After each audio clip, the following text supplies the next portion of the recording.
Good morning students. बच्चों, आपका living grammar का टर्न है और आज का जो टॉपिक है वो है कॉम्प्रिहेंशन और चैप्टर है 32। कॉम्प्रिहेंशन का मतलब होता है कोई आपको एक पैराग्राफ या टॉपिक दिया जाता है जिसको कि आपको रीड करना है, फिर उसमें से क्वेश्चंस आपको दिए जाते हैं जिसके आंसर्स आपको देने होते हैं। यहाँ एक स्टोरी है जो कि हम अभी पढ़ेंगे और आप लोग भी मेरे साथ में उसको अच्छे से सुनेंगे, ठीक है। चलो अभी हम स्टोरी स्टार्ट करते हैं। There was a young man in our city.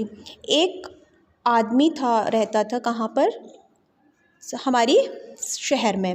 He forgot everything, वो सब कुछ भूल जाया करता था। फिर क्या हुआ? He went to buy vegetables. वह एक दिन क्या हुआ कि सब्जियां खरीदने गया। He came home with sweets, और वो वापस क्या लेकर आ गया? मिठाइयाँ। He left home for his office but reach the railway station. जब वो उसने अपना घर छोड़ा तो वो घर छोड़ के कहाँ पहुँच गया? रेलवे स्टेशन पर। One day it was raining, एक दिन की बात है, बारिश हो रही थी हैविली, बहुत ज़ोर से। He came back home with his umbrella, और वह अपने अम्ब्रेला के यानी छाते के साथ में वापस आ गया। Then he made the umbrella sit on a chair, और फिर उसने क्या किया कि वो जो अम्ब्रेला था वो चेयर पर रख दिया, ठीक है। फिर आगे क्या हुआ? He himself stood next to the door, और वो खुद कहाँ खड़ा हो गया? दरवाजे के साथ बगल में आके खड़ा हो गया। ही thought that he was the umbrella and the umbrella was him. उसने क्या सोचा कि वो खुद तो अम्ब्रेला है और वो जो अम्ब्रेला है वो खुद है, और वो ये ऐसा इमेजिन करने लगा, ऐसा सोचने लगा, क्योंकि उसको भूलने की बीमारी थी, भूल जाता था हर चीज़ को। तो आपने देखा कि ये कितना जल्दी हर चीज़ को भूल जाता था और कुछ का कुछ करने लगता था। फिर अब ये कहानी यहीं तक थी, जो स्टोरी थी। अब ये इतना जो पैराग्राफ है इसमें से कुछ क्वेश्चंस हैं जो आपको यहाँ पर करने हैं, जैसे कि put the sentences in order. यहाँ पर आपको ये जो सेंटेंसेस हैं इनको ऑर्डर में लगाना है, मतलब कि इसमें से आपको छांटना है कि पहले क्या हुआ फिर क्या हुआ, उसके बाद में ये स्टोरी आपकी सेंटेंसेस पूरे कंप्लीट हो जाएंगे, ठीक है बच्चों। ऐसे ही एक और स्टोरी है इसमें, वो भी हम अभी आपको सुनाते हैं। सेकंड है विंडोज़। विंडोज़ का मतलब होता है खिड़कियाँ, ठीक है। अब खिड़कियाँ से रिलेटेड ये स्टोरी है। क्या है इसमें, आइए समझते हैं। A man his wife lived in a small हट। एक आदमी और उसकी पत्नी एक छोटे से हट यानी झोंपड़ी में रहते थे। It was made of mud, वह मड यानी मिट्टी का बना हुआ था। It's roof was made of grass, और उसकी जो छत थी वो किसकी बनी हुई थी? घास की बनी हुई थी। इट वॉज डार्क इनसाइड, जब वो छत थी उसके अंदर जो उनका घर था वो बहुत अंधेरा रहता था वहाँ पर। इट वॉज डार्क इनसाइड, अंदर से बहुत अंधेरा रहता था। इट हैड नो विंडोज़ और लाइट्स, क्योंकि वहाँ पर कोई ना तो खिड़की थी उस घर में, ना ही कोई लाइट थी। फिर क्या हुआ? एट नाइट, रात में, the man took off the roof to get some light. रात में क्या करता था वो जो आदमी था, वो उस छत को हटा के बाहर नीचे रख दिया करता था, लाइट आए ताकि रोशनी आए कमरे में। फिर क्या हुआ? In the morning he put it back, और मॉर्निंग में वो वापस उसको वो जो छत थी ऊपर लगा लेता था। वन नाइट इट रेन्ड, एक रात की बात है, बारिश हो रही थी, तो अब वो छत तो हटा नहीं सकता था वरना वो अंदर सब पानी भर जाता, गीले हो जाते।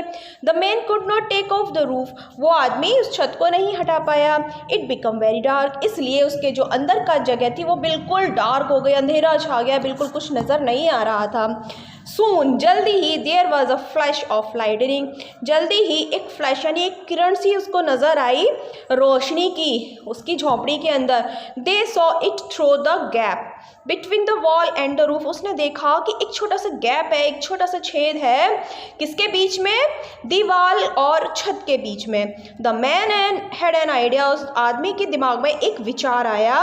ही made holes in the walls to get light, उसने क्या किया, जो दीवारें थी उसमें छेद बना लिए, किस लिए? लाइट अंदर आए इसलिए। देखिए यहाँ पर इसने होल्स बना लिए हैं, छेद बना लिए ना, अब लाइट अंदर आ रही है। Now he did not have to take off the roof, अब उसको बार बार छत जो है निकाल के रखने की ज़रूरत नहीं पड़ती थी। फिर this is how people started making Windows in their walls.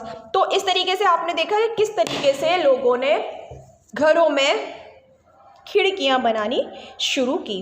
तो बच्चों ये देखा आपने, एक स्टोरी थी, उसके ऊपर कुछ क्वेश्चंस हैं वो यहाँ पर दिए गए हैं, वो मैं आपको सेंड करूँगी। तो ये आपकी सेकंड स्टोरी भी फिनिश हुई। ऐसे ही इसमें एक और पोएम है the door bell. Door bell क्या होती है बच्चों? सभी के घरों में जो डोर होता है वहाँ पर एक बेल लगी होती है। जब कोई आता है तो उस डोर को बेल को बजाता है, रिंग बजती है, जिसमें अंदर पता पड़ता है कि कोई आपके दरवाजे पर है, आपको दरवाज़ा खोलना है। ठीक है, ऐसे ही यहाँ पर है the door bell rings ping ping ping. The door bell मतलब बज रही है पिंग पिंग करके। Never open the door till you have made sure who is making it ring ping ping ping. कभी भी आप दरवाजा जब तक मत खोलिए जब तक कि आप श्योर ना हो जाए कि दरवाजे पर कौन है, कौन डोरबेल बजा रहा है। The milkman, the Bradman, the washerman, the postman, mummy और डैडी। फिर ये जो लड़की है ना वो सोच रही है कि दूध वाला है या ब्रेड वाला है या धोबी है या पोस्टमैन है या मम्मी और पापा है, और बंटी और आंटी, और बंटी है या आंटी है। Who is making it ring ping ping ping, कौन ये डोरबेल बजा रहा है। इस तरीके से बच्चों ये पोएम है जो कि आपको यहाँ पे मैंने अभी पढ़कर सुनाई। इससे रिलेटेड भी क्वेश्चन आंसर्स हैं जो मैं आपको सेंड करूँगी। बच्चों इसके बाद में आपका ये सिलेबस फाइनल टर्म का फिनिश हो गया है। अब आप लोगों को इसको लर्न करना है और आप लोग सभी बच्चे अब पढ़ना स्टार्ट कर दीजिए, ठीक से याद करना शुरू कर दीजिए। कोई चीज़ समझना है तो वीडियो सारी सेंड की हुई है मैंने, आप उन वीडियोस को देखिए और समझिए। Okay, thank you, have a nice day.